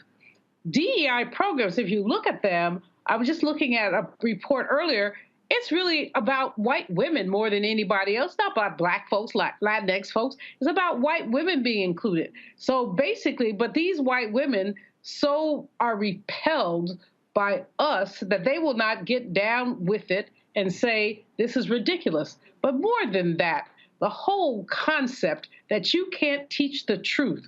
I have a faculty member who just moved to Florida. He got a letter that said you cannot mention the words diversity, equity, inclusion, or race in your class. This is a Latinx brother who teaches Chicano studies. So what's he going to talk about? But that's not unusual. It's happening all over the country. And what we have to do is push back. And Roland, here's the deal. Too many people are scared.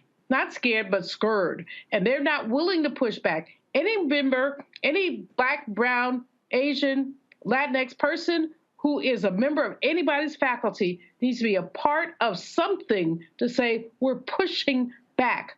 This is unacceptable. But so many folks are under the radar. They're trying to get tenure. They're trying to go along to get along. And as long as they go along to get along, the devil is going to go along to push us out. So it's absurd. Wisconsin, I'm surprised at, but not so totally surprised. We know that Florida and Texas have been leading the pack, and we don't know where else it's going to happen. But what's going to happen is that you're stripping the academy of the ability to teach the truth.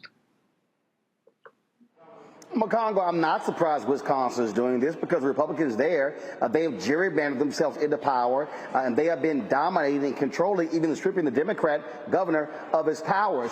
But what I'm trying to get people to understand is they are going to drain the money. And I need black folks to understand that you're going to have to be countering this because it's going to happen. Tennessee, but you just rattle these states off. Okay, we already see Florida. We already know Texas, Mississippi, Alabama, Louisiana, Georgia, Tennessee, Arkansas, South Carolina, North Carolina. It's a lot of black folks in all those states. Yeah, absolutely and right. They don't vote. Yes, yep, absolutely. You know, and as somebody who travels the country doing this work in DEI with corporations and schools and as well as government organizations, I see in different states that I used to go to regularly how they're starting to back off, how they're starting to shy away. Because when Trump issued his national ban on it, that's when it really started to take effect. And now people are trying to do it on the state level. We also have to understand that what they're also threatening with this Wisconsin issue is there's about 200 employees who already have their jobs on the chopping block with this type of program. And so in addition to black people needing to step up, one of the things that you also talk a lot about, Roland, you know, on the show many times and in your book, you know, White Fear as well, is that we need to understand that they come for us first. I talk about this as well as in my book, Lies About Black People. They come for us first while other people are sleeping. And then when they wake up, they realize, oh, this affects us too. Because when we're talking about DEI, we're not just talking black and we're not just talking race and we're not just talking gender. It's going to go into things relating to sexual orientation. It's going to go into things relating to people who have physical ability challenges or what people will call disabilities. It's going to go into things relating to religious intolerance as well. The list is going to go on and on. So if people haven't realized by now that you got to jump on these issues that are directly targeted at black people first before they invariably go towards everybody else, you're going to turn around and there's going to be nothing for you. And so students, this is the time where y'all got to start getting together and protesting, because it's not just, it's the whole Wisconsin system of 13 schools, I believe. Y'all got to start showing up at dean's doors and other places to demand this. Parents who are sending your kids there, you got to do that as well. Sponsors who are giving grants and different things, you got to put pressure on these politicians as well, because if you don't do that, this is going to be the next example of you know, Wisconsin becoming like Florida, becoming like what's happening in Virginia as well. We have the power to stop it in voting in our elections, but also challenging the university, really getting, people don't want to march anymore. People don't want to shut stuff down. The people who are involved in this shouldn't be able to make it to their offices. I'm not talking violent threats. I'm talking about people getting in their way, letting them know you're going to address us. But unfortunately, Roland, too many times we respond when it's too late, and then we end up playing catch up while they're already moving on to the next thing that they want to take over. And you raising attention to this now should be the call that people need to start getting organized now as well. Folks, let's talk about what's happening with the police in Ann Arbor, Michigan. They're no longer basic traffic stops. The police department has said that they are not going to, the new measure is going to prohibit Ann Arbor police officers from stopping or detaining drivers based on race, religion, gender, or socioeconomic status.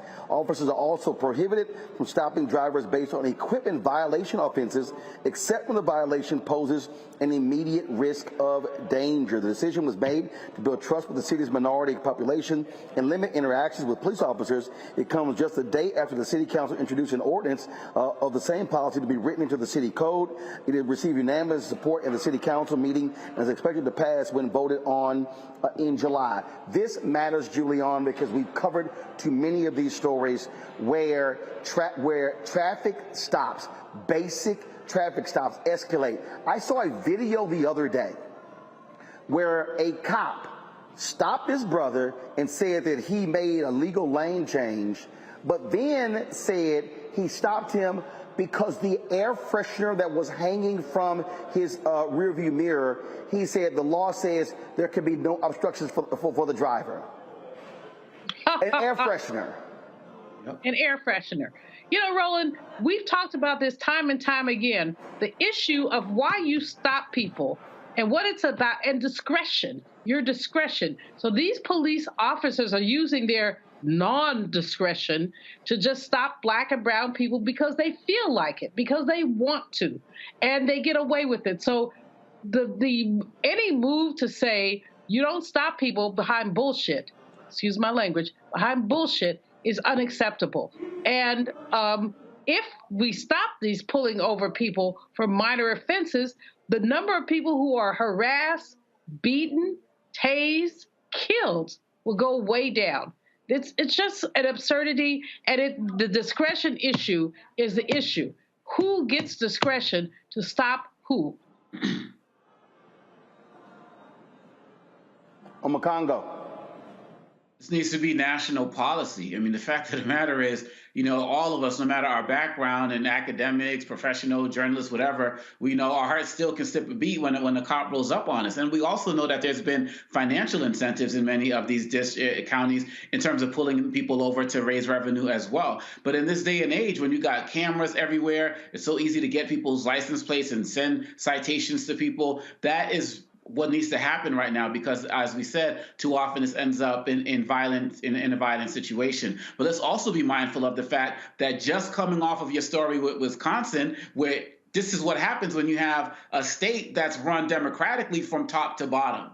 Right. I mean, and it's like night and day. And we could probably see in places like Wisconsin, even though, they may, they have the Democratic governor, but we may see in places like that, they're going to make more efforts to try to increase police interactions with people. I mean, you see in Florida where the types of laws that they're introducing, where they're giving average citizens the right to run over people just if they're blocking their way in the street. And so when you get into these democratically held states and cities and counties, you are seeing policies like this that speak to the need to protect primarily Black people first, but by default, everybody else, because we've been the main people who have been suffering from this. So this is another reason why we should want to get out there and vote. And just like Republicans have these blank slates of terms of legislation that they propose, and then they just pass it around to every other state and say, just fill in the blank here, just fill in your name here. We need to take what they're doing in Ann Arbor and start passing it around to all of our other city councils. I believe they did this in Philadelphia as well, to make sure that this is something that also becomes national policy. Mm-hmm. All right, folks, hold tight 1 second. When we come back, we're going to talk about PTSD and how that affects so many of us, and we don't even think about it. You're watching Roland Martin Unfiltered on the Black Star Network, broadcasting live from Atlanta. Download the Black Star Network app, Apple phone, Android phone, Apple TV, Android TV, Roku, Amazon Fire TV, Xbox One, Samsung Smart TV. You can also, of course, join our Bring the Funk fan club. Send your check and money orders to P.O. Box 57196, Washington, D.C. 20037-0196. Cash App, $RM Unfiltered. PayPal, R Martin Unfiltered. Venmo is RM Unfiltered. Zelle, Roland at RolandSMartin.com. Roland at RolandMartinUnfiltered.com. We'll be right back. On a next, A Balanced Life with me, Dr. Jackie, a relationship that we have to have. We're often afraid of it and don't like to talk about it. That's right, we're talking about our relationship with money. And here's the thing, our relationship with money oftentimes determines whether we have it or not. The truth is you cannot change what you will not acknowledge. Balancing your relationship with your pocketbook. That's next on A Balanced Life with me, Dr. Jackie, here at Black Star Network. On the next Get Wealthy with me, Deborah Owens, America's Wealth Coach, I'm sure you've heard that saying that the only thing guaranteed is death and taxes. The truth is that the wealthy get wealthier by understanding tax strategy. And that's exactly the conversation that we're going to have on the next Get Wealthy, where you're going to learn wealth hacks that help you turn your wages into wealth. Taxes is one of the largest expenses you ever have. You really got to know how to manage that thing and get that under control so that you can build wealth. That's right here on Get Wealthy, only on Black Star Network. Hello, I'm Paula J. Parker, truly proud on the Proud Family. I am Tommy Davidson. I play Oscar on Proud Family, Louder and Proud. Hi, I'm Jo Marie Payton, voice of Sugar Mama on Disney's Louder and Prouder, Disney Plus. And I'm with Roland Martin on Unfiltered.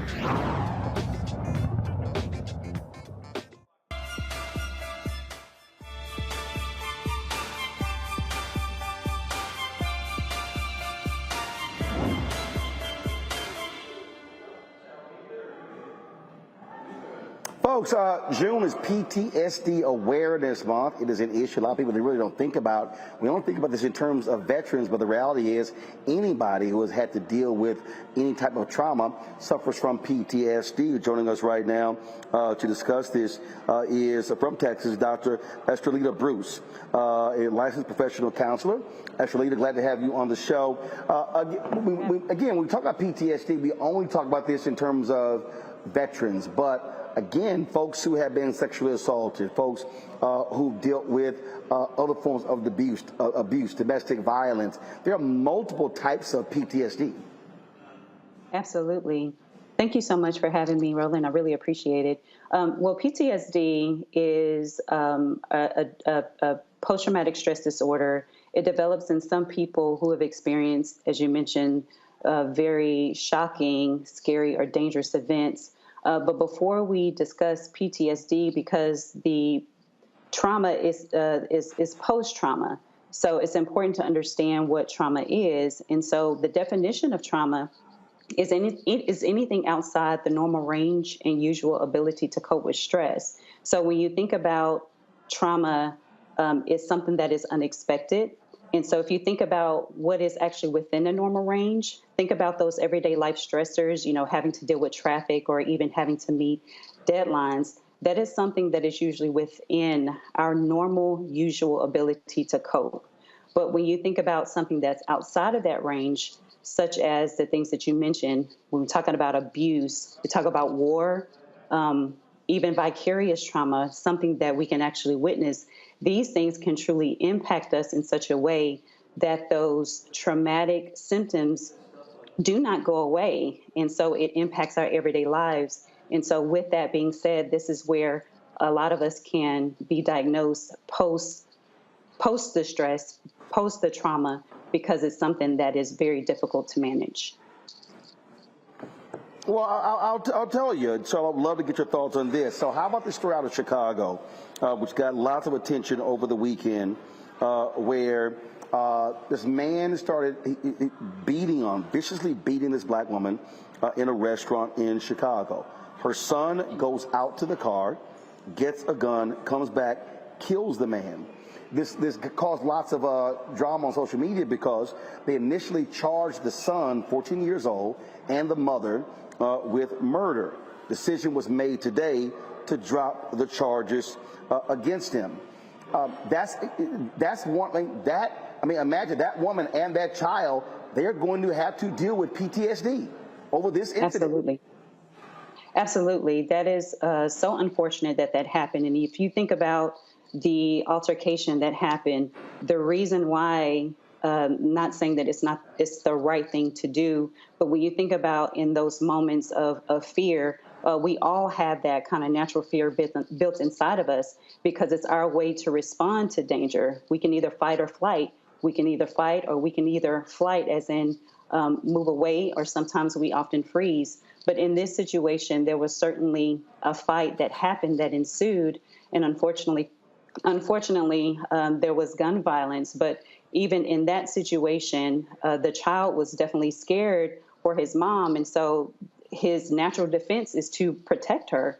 And so even post that, as you mentioned, if those symptoms or not being able to process that situation is not handled, if it's not directly addressed, then ongoing, they could certainly impact them in such a way that will impact their lives every single day in interactions with others. And so this can, of course, create fears ongoing. And so this is what can continue to happen if we don't address those traumatic experiences. All right, questions from our panel. Omakongo, you first. Yes, Dr. Bruce, thank you for your work in this area. Growing up, I felt like in the Black community, there were so many issues that we were having that we didn't realize were PTSD in some way, shape, or form. A shooting would happen and we just kind of see it as normal. Someone get killed at a school, we wouldn't get the counselors that come to our school, but they'd go to like the schools in the suburbs and the like. But now I'm seeing athletes talk about this stuff. I'm seeing musicians, talk about this. Roland's constantly talking about this in segments like this. My question is, are you seeing progress in the Black community in the way we are addressing our mental health, or is not enough being done? Thank you so much for that question. I definitely see progress that's being made, just because, as you mentioned, because of social media. When you think about the difference between 20 years ago and today, the difference is definitely exposure in social media, and people are talking about it, and the importance of it, specifically in the African American community, in athletes, and especially in our communities. If you think about our history, we are truly rooted in faith as well. And so when you think about the way that even church and our communities continue to discuss the importance of this, it certainly has made progress, which is really a great thing. Thank you. Julianne. Sister Doctor, thank you so much for your work and for raising this issue up. I'm concerned that there's big PTSD in terms of you witness a murder, something happened, you were part of something, or like the case that Roland lifted up. But there's many PTSD, I think, in terms of some of the ways that we live. And I'm looking at the post-COVID implications for people, especially as we've seen the loss of women's economic stability and the loss of learning with children. What about mini PTSD? You didn't have to have a huge situation, but a smaller one. What do we do about that? And are we as equally concerned or less concerned about that kind of thing? Thank you so much for your question. Well, when you think about PTSD around COVID, we all experienced what I call a global trauma, right? This was something that was totally unexpected. We didn't have the tools or the resources necessary. It was something we all experienced in this kind of new space together. And so we were really trying to find our way in ways to stay healthy as well as continue life, which was very difficult when everything started to shut down. And so when you think about that kind of post-COVID experience and all that you mentioned, what can certainly help is continuing to educate those who have been impacted. And you're absolutely right. You don't have to experience something as traumatic as maybe a sexual abuse or some type of murder or violence or anything like that. But when you think about the symptoms of PTSD, a couple of those symptoms include, avoidance, hyperarousal. When I say avoidance, many times we may avoid maybe certain crowds, in fear that we're going to get COVID. And so when you think about post this situation into now, if that is certainly something that continues, then it's something that will continue to perpetuate in our communities. Thank you. All right. If somebody's out there looking for more information, good sources online, where should they go? I'm sorry, say that again. I said if someone out there is looking for some good sources of information dealing with PTSD, where should they go? They should go to the National Institutes of Health. They specifically have a subject or category for mental health. There is a plethora of information out there that talks about how trauma impacts us, the resources and ways in which you can access a therapist or counselor to be able to process that trauma. All right, then, Doc, we surely appreciate it. Thank you so very much for joining us. Thank you. Thank you for having me. Folks, that is it for me, again, here in Atlanta. I want to thank you folks with the Lawrence Taylor Family Foundation for working with them in this golf tournament. Don't forget, if you want to support the work they do with kids, with sports, text LT56 to 41444. That's LT56 to 41444, or go to the Lawrence Taylor Family Foundation.org. Folks, that's it. I'll see see you tomorrow. Appreciate it. Thank you so very much. Don't forget, download the Black Star Network app, Apple phone, Android phone, Apple TV, Android TV, Roku, Amazon Fire TV, Xbox One, Samsung Smart TV. You can join our Bring the Funk fan club. Your dollars make it possible for us to do what we do. Send your check and money orders to P.O. Box 57196, Washington, D.C., 20037-0196. Cash App, $RM Unfiltered. PayPal, R Martin Unfiltered. Venmo is RM Unfiltered. Zelle, Roland at RolandSMartin.com, Roland at RolandMartinUnfiltered.com. And of course, we want you to get a copy of my book, White Fear, How the Browning of America is Making White Folks Lose Their Minds. Available at bookstores nationwide, ordered on Amazon. You can also download a copy on Audible. That's it. Y'all take care. Holla! Folks, Black Star Network is here. Hold no punches. I'm real revolutionary right now. Support this man, Black Media. He makes sure that our stories are told.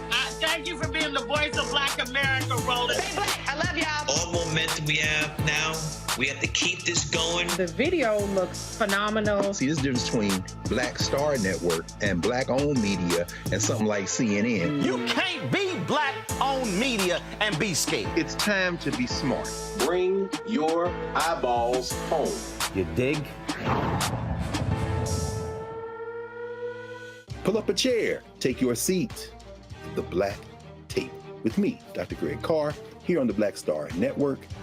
Every week, we'll take a deeper dive into the world we're living in. Join the conversation only on the Black Star Network.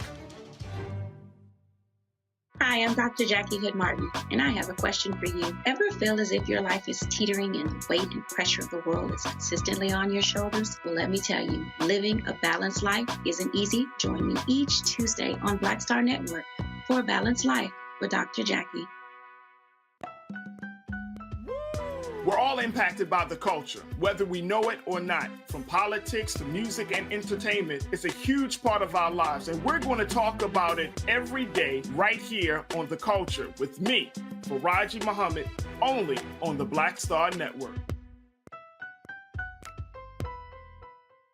I'm Deborah Owens, America's Wealth Coach, and my new show, Get Wealthy, focuses on the things that your financial advisor and bank isn't telling you, but you absolutely need to know. So watch Get Wealthy on the Black Star Network.